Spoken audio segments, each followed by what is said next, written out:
It is such an incredible encouragement to us that we have friends, brothers and sisters in Canada. God has done so much here in this land over the past 25 years or so since First Century Foundations has been involved personally in building relationships with the ministries in this land. Sometimes the Lord asks you and calls you to do things that you know are way beyond your own capacity.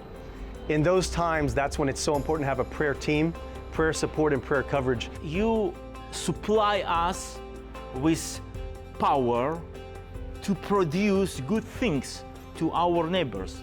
The difference we see in the people's lives is it's lives being changed practically and for eternity. Sometimes we'll get a letter from First Foundations that says something like, hey, we have a donation. Is there something we can do to support you? And so we tell the men that, hey, we're going to get something to bless the ministry. The men in the house are so amazed that there are people out there who are expressing love to them. I have been so deeply touched by the fact that the Friends of First Century Foundations have really been so responsive.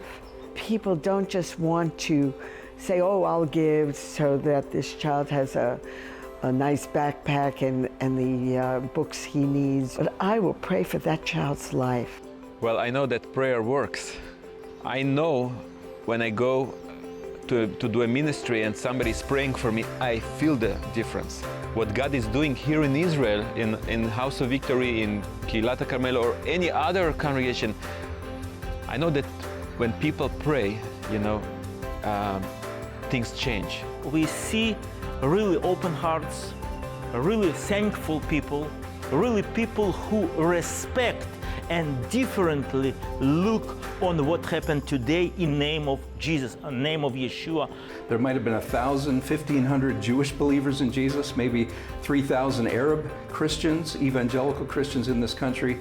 As First Century Foundations has gotten involved personally with the leaders of those ministries, and now the body has grown to more than 20,000 Jewish believers and at least 4,000 Arab Christian believers.